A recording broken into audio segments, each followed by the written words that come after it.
This is the Biz News Podcast, one-on-one conversations with experts in business and personal development. Few single events in recent years have impacted life as much as the COVID-19 pandemic. And while the amount of permanent change that it's created is yet to be seen, one thing seems certain: change is upon us, and woe to those who fight it. Sarah Stebbins, faculty member at Portland State University's Center for Executive and Professional Education, and who's worked as a change management consultant for more than 25 years, says that instead of fighting change, individuals will find that the answers lie within. She joins us now in this Biz News podcast. Change. It looks like we might be getting out of this pandemic thing over the summer months, certainly. And with that change, how do people react? You have been specializing in analyzing how humans react to change. This ought to be a pretty good thing, right? Dancing in the streets? Well, yes. I mean, I don't think there's any question that coming out of the pandemic, people are feeling a sense of relief and excitement, having been cooped up for 14, 15 months and rebelling against it. There is cause for joy. That said, I don't think there's any question that there's also a great deal of apprehension about what the future holds. Everybody talks about going back to normal. Well, what we're doing now is dipping our toe into what the new normal is. We don't know what that looks like, and I'm referring specifically to organizations as they have been remote for so long. Their workforce has been remote for so long, and now they're coming back in. And talking to some organizational clients, they've actually been getting some rebellion on the part of employees. Really want. Now that they've made working at home work, they want to stay there. So this just all of this brings up what I have depicted as kind of the three categories of reactions to change that I'm going to be seeing playing out in fine form inside organizations. The first reaction is that of what I call the early adopter. This is the person who absolutely doesn't make any difference with changes. By golly, I'm there. I'm with you. Let's do it. Let's get on board. The bulk of individuals, however, fall into the realm of the gonna wait and seers. These are the folks that are cautious. They're cautious about the change. And I am hearing a lot of caution among employees and just the rank and file, people out in the street. Well, this is really a great thing, but I'm going to keep my mask on. They're cautious. It's not that they are pro or con, for or against whatever is going on. It's just that they want more information. They want to see how things are playing out before they really jump on board. And then we have a third category of reaction, and that I affectionately call the cuddly curmudgeons. These are the folks who really resist change. Doesn't make any difference what it is. They really resist change. It is all fear-based. I recognize that. In fact, I talk about that in my book. And it's helping them overcome their fear is a real issue. It really is something that we have to take a look at. Now, what's interesting about this middle group, the cautious folks, the gonna wait and seers, they can go either way. I mean, they could become an early adopter or they could become a cuddly curmudgeon. So it's, this is a very fluid kind of process. So there's that piece. But then, Doug, the second piece, which is really, really important to understand, is, let's say I come to you and I say, hey, Doug, we've got this change that's coming down the pike. Are you with me? You're an early adopter and you say, yeah, greatest thing in the world, let's do it. Fine, we go through this, but then there's another change that comes on and I just automatically assume that you're going to be an early adopter because you were last time. And now I come to you and say, hey, are you with me? Well, I'm not not so sure. And that can kind of throw me off. And so these three categories are very, very fluid. This is not a linear model by any means.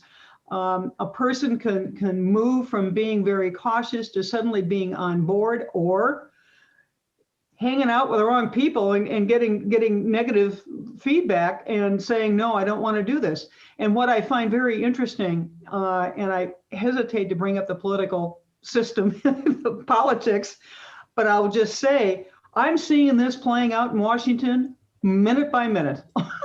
I really am. So that's kind of a little microcosm, our own daily soap opera, so to speak. Absolutely. Absolutely correct. Now, what you're suggesting is that leaders, whether it's in a business or a nonprofit organization, somehow need to be able to spot who's who, and nobody's walking around with a little sign on their shirt saying, I'm an early adopter or whatever.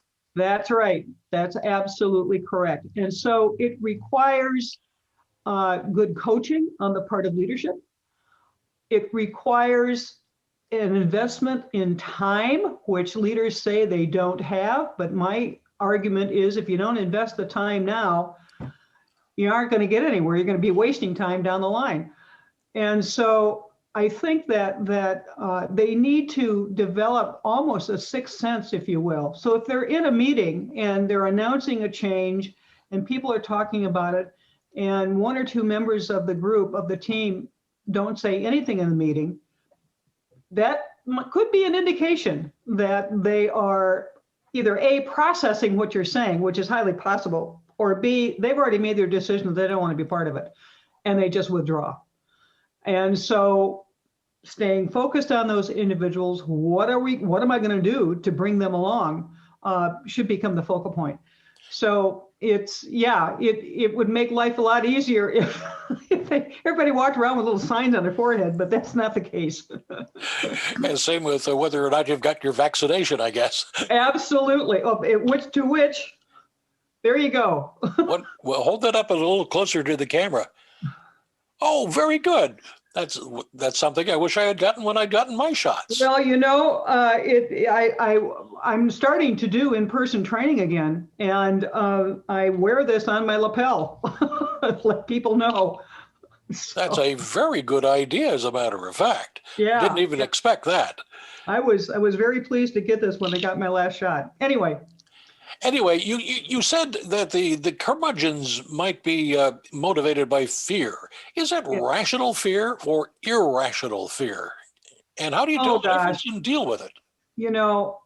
Well, let me try and provide a context for you a little bit. We have in our brain a wonderful little mechanism called the amygdala. And this is the part of the brain that is a strong protective device that will literally take over all of our systems in the body if it senses that we are being threatened by something. Now, you've heard the expression fight or flight. You've heard the expression, frozen in the headlights. Oh, yes, the deer in the headlights. Deer in the headlights. These are typical amygdala responses. And the good news is, this is rational fear. I mean, this survival is at stake here. If we didn't have it, none of us would be here today. All right. So the problem is when the amygdala gets kicked in during times of change, we still think we're being threatened. and that is irrational, if you will. So it becomes a matter of understanding what our reaction is and saying to ourselves, okay, I'm feeling really uncomfortable with this. And rather than shutting down, kind of stepping back and saying, okay, how can I make this work for me? Now, you understand that I am simplifying this quite a bit. I go into quite a bit of detail in my book about this, but this all relates to this grand umbrella topic called emotional intelligence. And again, I go into talking about Daniel Goleman's work in some detail in my book. But I think that the becoming emotionally intelligent when we're talking about change can really help us. Because the one thing that I've learned, Doug, it is a whole lot easier to go along with a change than to resist it. The amount of energy it takes to resist change can leave us exhausted. If we can redirect that energy to figuring out how to make that change work for us, we know we have choices then. Well, that all makes sense. It is as simple and as complicated as that. Yes, yes. Well, we'll keep it simple for my little brain. You have had some of your research and thoughts shaped by, of all things, a trip down the Colorado River. Would you tell our viewers and listeners what that was all about and the result? Absolutely. To provide a context for it, I have been doing this work for over 25 years. And the Colorado River trip, and I've been doing it in Fortune 500 companies, I've been doing it in higher education, I've been doing it in a wide variety of settings. And my Colorado River trip somehow, in a funny way, just put the whole thing in context for me. And I'd like to, if I may, I would like to read you just a very, very small piece. The title of my book is From Fire to Water, Moving Through Change, the 6 Elements for Personal Resiliency. There it is. And let me just read this to you, because people ask me about the essence of the book and why the Colorado River. And I want to read this very small passage because it speaks to the title. The fire speaks to me as I sit before it, mesmerized by the changes in the flickering colors of the flames. As the flames calm and disappear into the red coals peeking out from underneath the charred logs, I poke the logs with a stick. The flames roar back to life, spitting, crackling, and sending sparks into the air. Waves of heat wash over me as I marvel at the fire's human-like characteristics: moody, mellow, joyful, angry, stubborn, and at times out of control. The next moment, I am straddling the bow of the raft. I feel the river's gentle undulations as it carries me in the direction it wants me to go. During this trip down the Colorado River, I am struck that a river behaves similarly to fire. I also notice that it has a tremendous ability to adapt and change without ever stopping. I wonder, how can I be more like a river during times of rapid change, allowing myself to flex and adjust while continuously moving forward? So yes, the river, and each chapter in the book starts with a river story, because of the river, a story from the river, because it provides a context for the content. So yes, the Colorado River was a great teacher for me. And as I'm bounding through the rapids and getting soaked by the rain and just noticing my reactions to all of this, I'm going, this is the perfect analogy, the perfect metaphor, if you will, for change itself. And so when I returned from the trip, the seeds of the book was born, and I just decided to move ahead with it. Each chapter is titled. Each chapter is titled. I'm tripping over myself here. Each chapter's title represents a letter in the word change. So you have CHANGE. Yes. C is for candor. H is for heroism. A is for acceptance. N is for nurture. G is for gratitude. And E is for engagement. And I present these ideas, like I say, starting with a story from the river, but I present these ideas from both a professional organizational perspective and also from a personal perspective.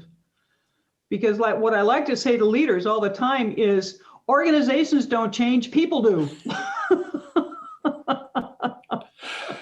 Well, sometimes the people do, as Yeah, managers well, will probably say.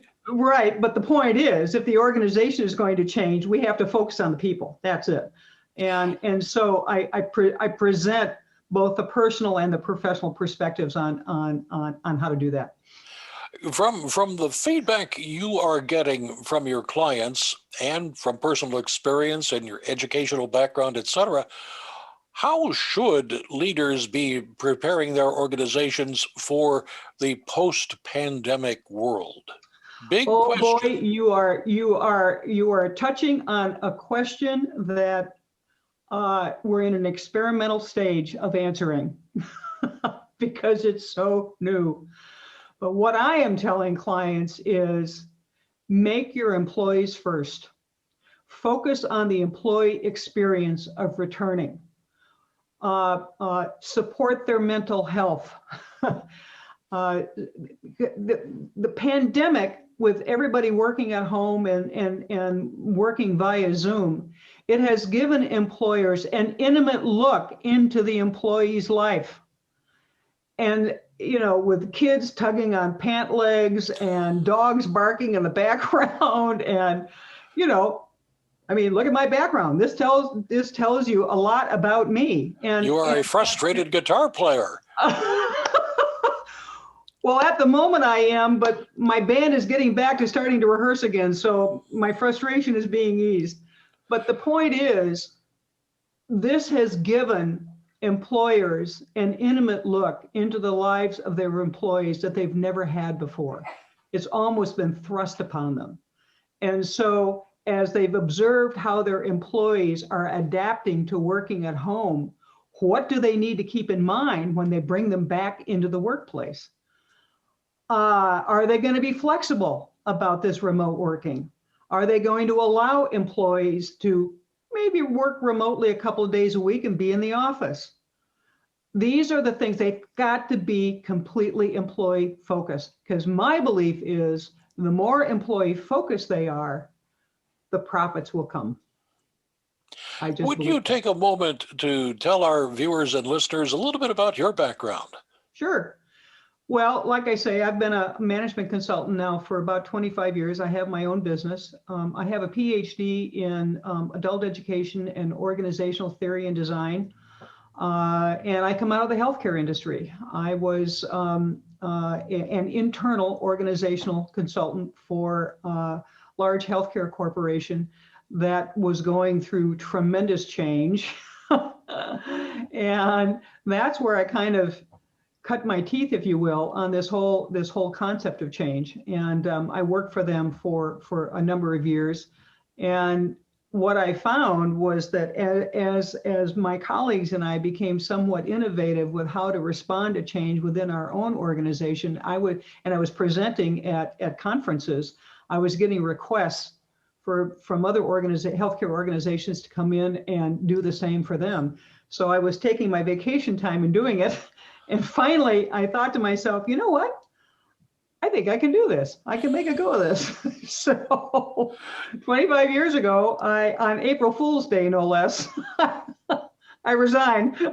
And I had the bones of my business put into place prior to that, of course. But anyway, so that's how I came to be. And I'm also adjunct faculty at Portland State University. I teach in their Center for Executive and Professional Education program and teach change management there.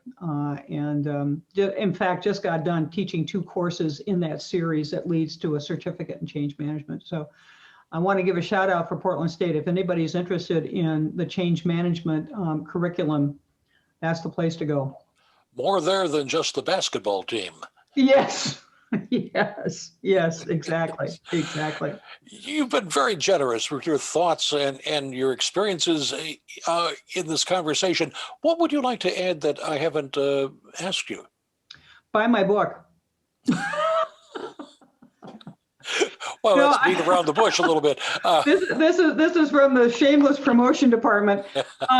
I so believe that we can become less of a victim to change if we understand these 6 principles, the 6 elements of personal resiliency, which is what my book talks about. And I am in the process now of developing workshops around these 6 elements. I hope to do them live, hope to do them remotely, of course. But I believe so strongly, because as I have found over these last 25 years, it is up to each one of us to better understand that we have more control over our lives than we think we do. And I hear this from employees all the time, that they feel so out of control. Things are being done to them.